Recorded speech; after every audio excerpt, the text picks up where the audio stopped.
Tudo estava em harmonia: animais, plantas, águas, o ar e até mesmo o homem viviam em perfeito equilíbrio com o meio ambiente. Mas foi exatamente o homem que começou a estragar tudo. No início, por necessidade, depois pela ganância do lucro fácil, degradou o solo, acabou com as matas em busca de madeira, exterminou animais na caça, na pesca e poluiu os rios. Uma das consequências dessa destruição foi um grande aumento da população de borrachudos.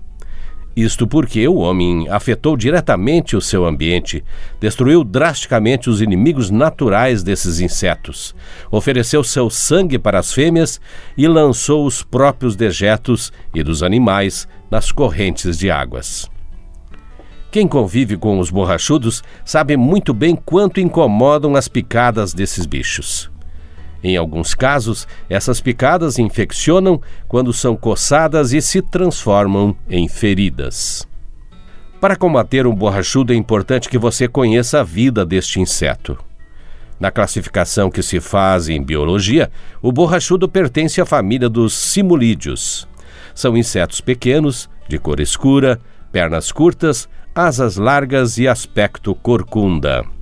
Os borrachudos estão no mundo inteiro, existem em todos os lugares onde há água corrente o suficiente para permitir o desenvolvimento de suas larvas. O seu nome popular muda em algumas regiões do país. Por exemplo, no norte e nordeste são conhecidos por pium. As espécies de borrachudos do sul do Brasil não transmitem doenças. Já outras espécies existentes na Venezuela, África e na Amazônia transmitem uma doença causada por um pequeno verme. Essa doença é chamada de oncocercose ou cegueira dos rios, pois num estágio avançado causa cegueira. Os borrachudos passam por 4 fases no seu desenvolvimento: ovo, larva, pupa e adulto. Os ovos são postos em riachos encachoeirados e as fêmeas fazem a postura em pedras ou folhas na beira dos riachos. Cada fêmea põe em média de 400 a 500 ovos. Os ovos permanecem ali por 3 a 4 dias. Dentro dos ovos se desenvolvem os filhotes, que também são chamados de larvas. Na água com correnteza, as larvas se fixam em pedras, folhas e galhos. Permanecem nessa fase por 18 dias. É nesse período que a larva pode ser atacada pelo seu maior inimigo, o peixe, principalmente o lambari, o cascudinho e o bagre. Se um rio estiver poluído, não haverá peixes. E o rio sem peixe significa que haverá cada vez mais um número maior de larvas de borrachudo se desenvolvendo. Depois de 21 dias, a larva passa para a fase de pupa. Ela constrói um casulo em volta de si e respira dentro da água. Dentro do casulo, a pupa vai passando por diversas transformações até tornar-se um inseto adulto. Esse período leva de 2 a 4 dias. Depois disso, o adulto sai do casulo para a água e chega até a superfície dentro de uma pequena bolha de ar. Na superfície da água, a bolha estoura e o borrachudo sai voando à procura de alimento. O borrachudo adulto pode viver em média 18 dias.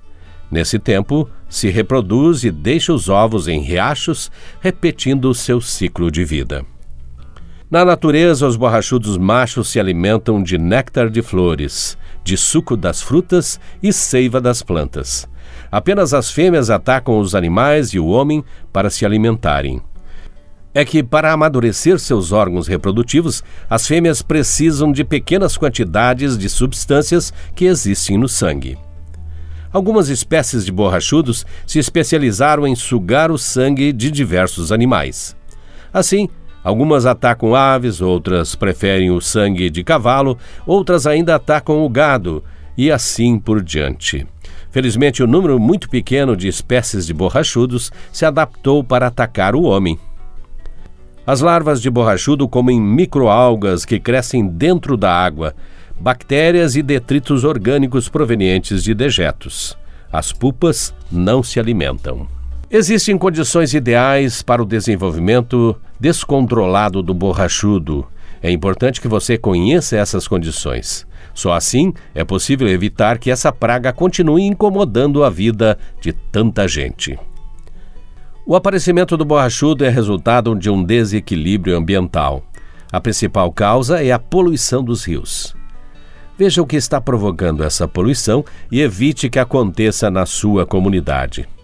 Todo tipo de resíduos, como lixo, animais mortos e outros jogados nas sangas e nos rios, esterco de animais amontoados perto das instalações, que é levado pelas chuvas até as sangas e riachos, esterqueiras que vazam para dentro dos rios, águas usadas da cozinha e do banheiro, escorrendo diretamente para os rios e sangas. Existem ainda outras causas, como a água da limpeza de bombas de inseticidas depositada nas fontes de água. Isso provoca a mortandade de peixes e outros inimigos naturais do borrachudo. O desmatamento descontrolado, a falta de árvores, diminui os locais de abrigo dos inimigos naturais do borrachudo, como os passarinhos e insetos predadores. O estudo da ecologia do borrachudo tem mostrado que existem muitos inimigos naturais, tanto de seus ovos como das larvas, das pupas e dos adultos. Esses inimigos naturais ajudam a diminuir a população do borrachudo. Por exemplo, peixes e larvas de libélulas comem larvas de borrachudo. Passarinhos, sapos e rãs se alimentam do próprio borrachudo na fase adulta. A descoberta de bactérias que causam morte só de borrachudos e pernilongos permitiu a fabricação de um novo tipo de inseticida.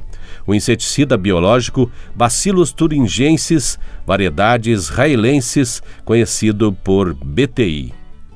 É bom lembrar que essa prática exige o acompanhamento de um técnico especialista dessa área.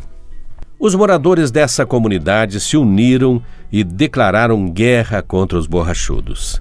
Este deve ser o primeiro passo para se conseguir sucesso nesta luta. Através de mutirões, os rios estão sendo limpos e os borrachudos têm cada vez menores chances de se multiplicarem. A prevenção é a forma mais inteligente e barata de controlar o borrachudo. De nada adianta realizar campanhas comunitárias temporárias se os moradores de cada região não observarem algumas práticas importantes para contribuir no combate desta praga. Veja quais são essas práticas. Evite que as fezes humanas e de animais sejam depositadas diretamente nos rios. Enterre ou faça uma compostagem com os animais mortos ou restos de animais. Não jogue lixo doméstico ou tóxico nos rios. Coloque em locais apropriados, como lixeiras e depósitos para lixo. Evite a pesca predatória. Refloreste com plantas nativas as nascentes e beiras de rios. A sombra das árvores nos riachos diminui a postura das fêmeas por falta de luminosidade. Quando possível, escove as paredes das barragens e canais esgotadores de açudes. Nos viveiros de piscicultura, alterne as saídas de água de 20 em 20 dias. Faça mutirões para a limpeza de rios e córregos. Retire todo tipo de entulho e folhas que ficam dentro da água. As larvas costumam se fixar nestes locais. Vale a pena relembrar que foi o homem que causou um desequilíbrio. O grande número de borrachudos é apenas uma consequência. Para começar a reverter esta situação, cada um de nós deve fazer a sua parte. Só assim podemos voltar a viver em paz, em perfeito equilíbrio com o meio ambiente. Assuma você também esse compromisso.